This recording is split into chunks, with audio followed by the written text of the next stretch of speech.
Well, whoever said boxers were high energy were wrong. YouTube, how's it going? Rhoddypiper here. So this is kind of a VR to myself. Figure if we're going to try talking about things to get to know each other better, let you know what I'm into. If you couldn't tell just by looking around, I'm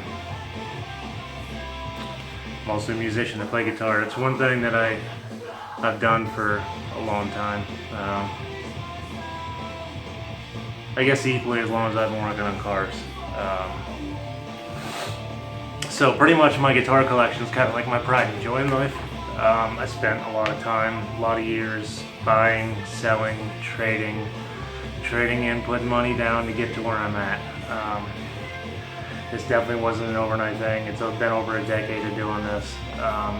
So not really showing off per se, just like I'm kind of proud of it. I've put a lot of time, I've worked a lot to get to what I have. So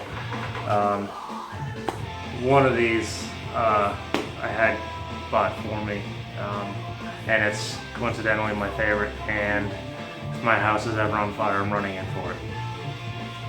So let's start.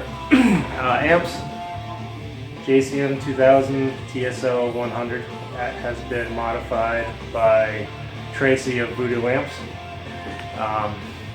That's only a standard mod. It's not my favorite. Probably when I get a little bit of money, I'm gonna take it back and have a custom mod done while I'm there.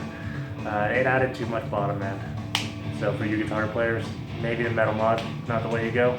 If you feel like the bass is adequate in your 2000. Egnator Renegade 65. This thing's actually really awesome, man, even though it's made offshore. My wife bought this for me as a Christmas present. So that was really nice. Has 6L6s and EL34s in the power section, so you can actually blend them with the knob. So if you want like 62% 6L6 and the rest EL34, you can. I'm running it.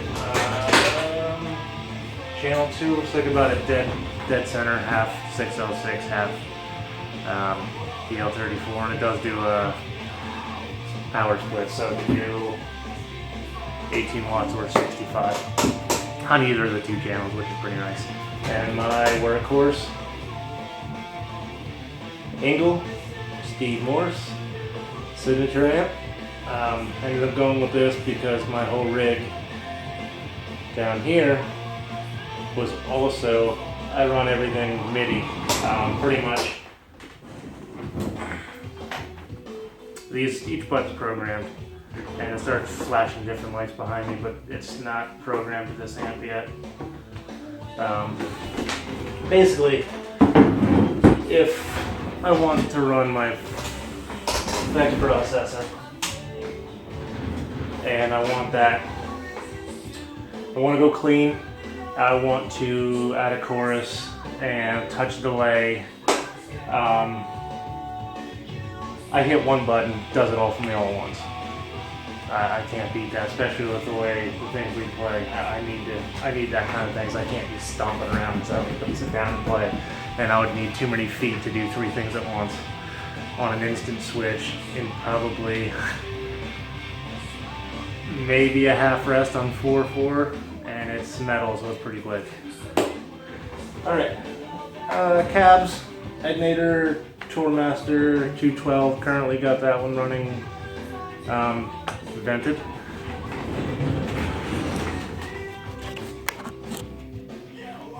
Those are my other 2 cabs.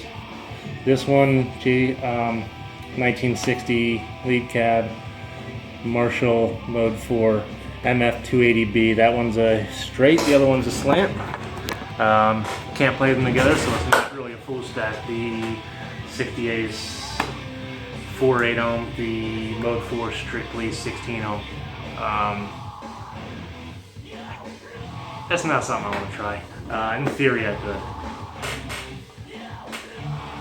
I like my stuff too much. So let's get into the guitars. First up I'm just going to go down the line. Actually, I'm going to take the only import I got. I'm going to start there. This is what we like to call a fanboy purchase. It means I bought it mainly because of whose it is. It is Chris Broderick's signature Jackson, but it is the import version. I did not buy his American. One big reason. I'm not a fan of the 12-inch radius on the fretboard. That has to do with how round it is. And I'll come back to what I play later, but this is a 12. His signature American is also a 12. This thing's heavy, really heavy. Like, it gives every Les Paul I've ever played a run for its money heavy, but it is very well built for an import guitar. It's any Jackson. If you're looking for an extended range guitar, this is a 7-string. And you haven't played one before, start with a Jackson. I think that's going to be your baseline for import 7 and 8s. Alright, let's get into all the ones that I'm actually proud of. I really like. Uh-oh, it's white. This is a 2004 Gibson Les Paul Supreme.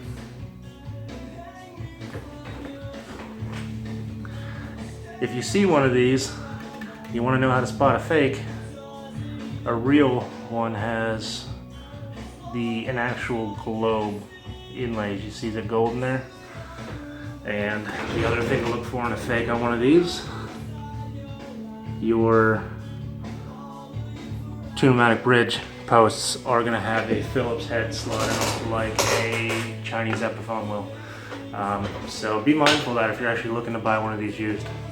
I saved a lot. I traded in my Les Paul Custom for this. I think I even traded in my first Paul Reed Smith on that first Custom, so I took everything I had to get this. Bubble back. Sound chambers inside. As I show you, no cavities to run the wiring. It's all done through that. So this actually replaced the Les Paul Custom, and the Custom was discontinued the year I got this one. Really wanted actually a Custom, brand new. My one was 1989. I wanted a brand new Custom for myself. So I got the Supreme. Not a huge fan of the globe, but this thing is really nice. I really enjoy this. I love how it's turning ivory. It was bright white. And to give you an idea how much it has actually changed. And it was every bit that white when I got it, so I'm loving the ivory it's turning. I love that. Because I actually really wanted black, but I knew I would take white because it does this in time. It's been, like I said, 2004 I bought it. So we're looking at over a decade to get to where it's at. Still got a little way to go before I'm happy with the ivory.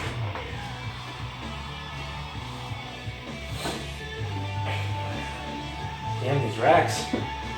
Alright, this is my first real Les Paul. This is the one my father bought me. He took my Les Paul Studio and traded it in for me. I bought this one sight unseen. Didn't play it, nothing. I lived northeast Pennsylvania. He was working in Philadelphia. He went in, told me about it. I really liked it. So, I mean, sounded nice, and he brought it home, said I could return it, but this is not. Not only did it not, oops, sorry for the middle finger there, I think I did that on another video. Not only is it never going to be returned, it's also never going to be sold, and this is going to be the one I run into a house if it's on fire. This is by far my favorite guitar. Every Runner recording I did was with this. The other guitar player used this on a couple of his recordings as well. This thing just sounds phenomenal. The way the 498Ts are wound in these are just in the early 90s. This is a 1991. It's just perfect. I couldn't ask for a better pickup. And since a lot of times you get them, people pull them out, they look a little messed up, and these aren't the best either.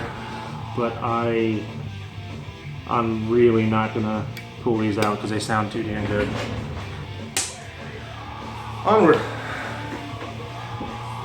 So, I am what you would consider a Gibson fanboy. I'm not a fan of what they did in 2005 when they changed the buy-in. They tried to shut down pretty much all the mom and pop shops and doubled their annual buy of guitars. And I think the quality has suffered as a result of it. I bought a couple Gibsons since then, and I have not been pleased. This has been the closest to my exception. If you can tell, I'm currently working on it. This is a 2014 Gibson SG with the burst top, black back, putting the Seymour Duncan Black Winters bridge and neck. The reason why I bought this one,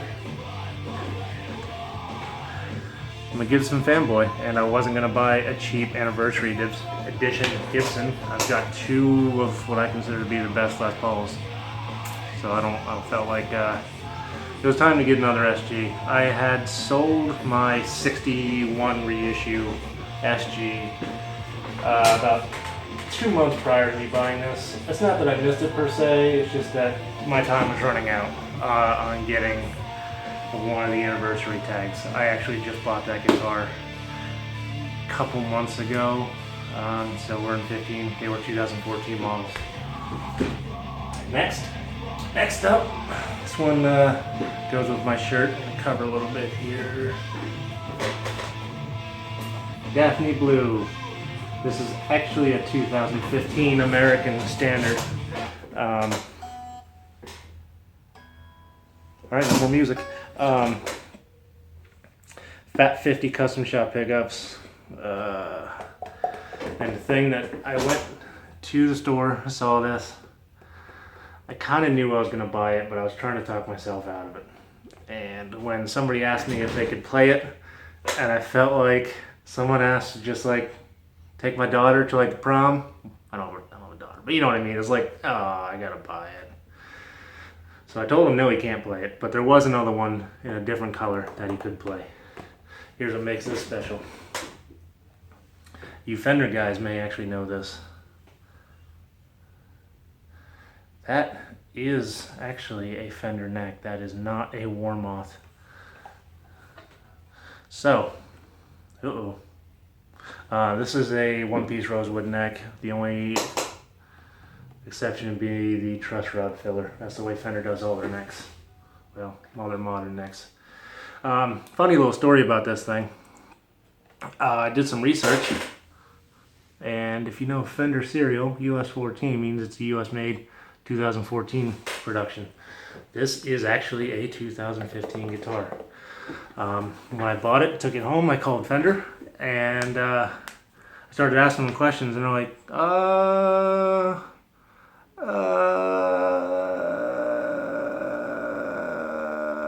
it wasn't on their website or anything.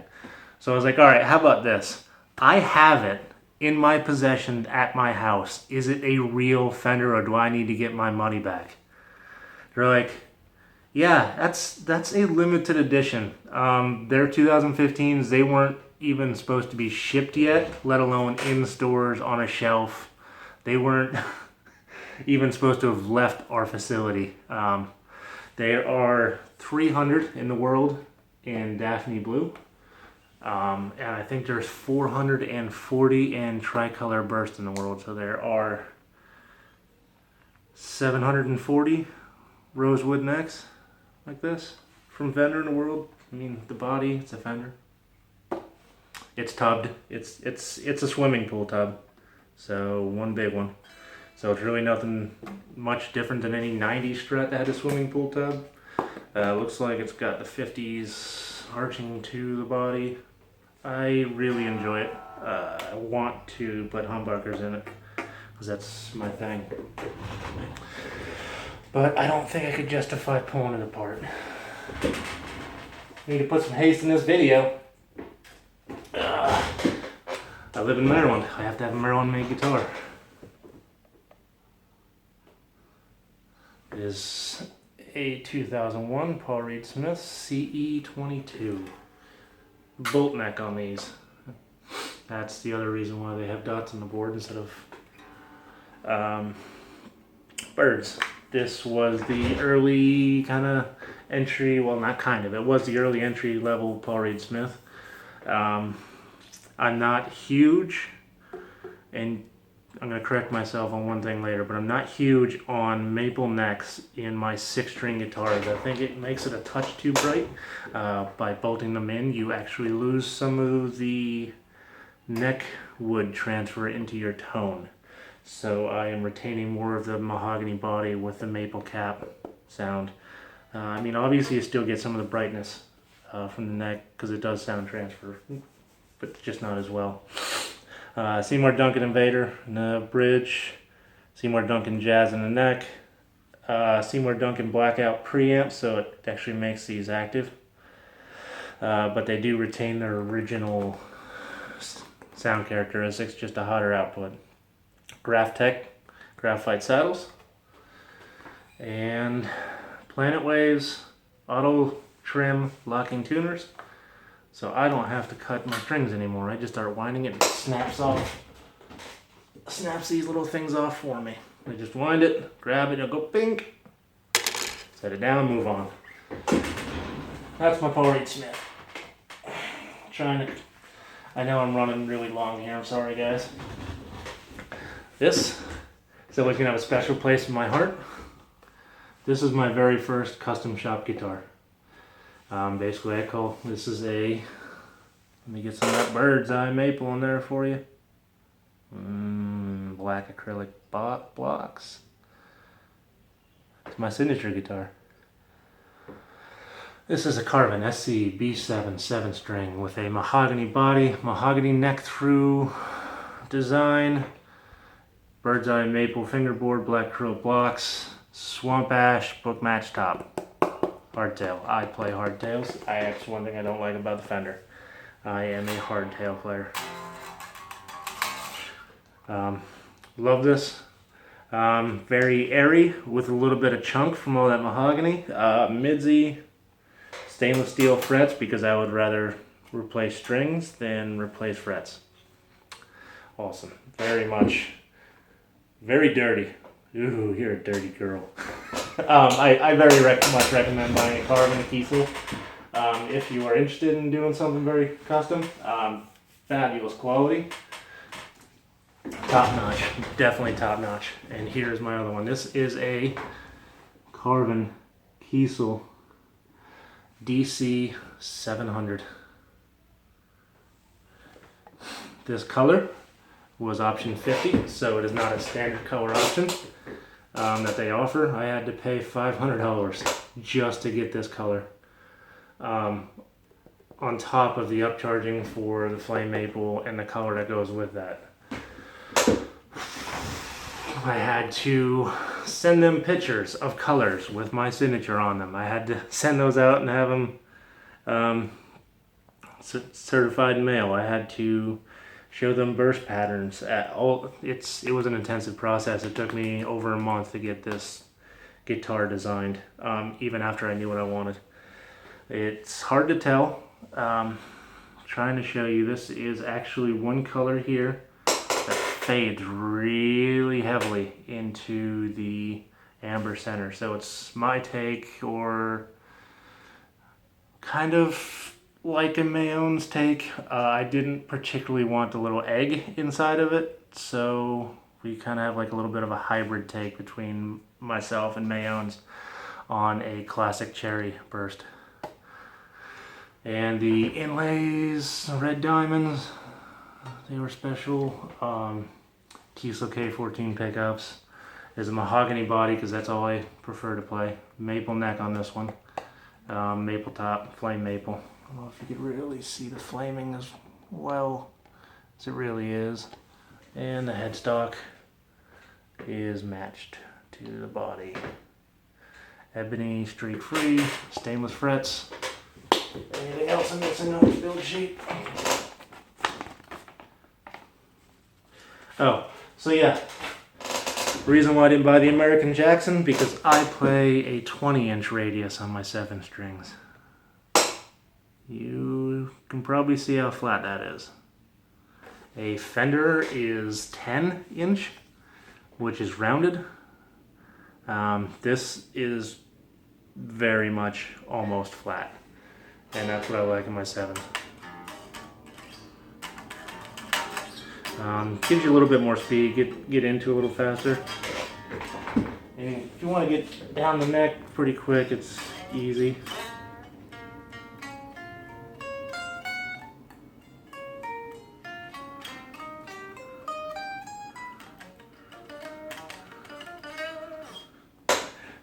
A little bit faster, a little easier. The thing is nice about a flatter radius is you wanna... Wow, I don't do a lot of 2-string bends, but the point of it is you get the bends a lot more without losing the sound. Personally, I'm a rhythm player. I'm not too worried about those sweet leads, just more like the wrist, but it's more comfortable for me because when I start running down, because I do a decent amount of runs in rhythm playing, I want to get down and back really quick.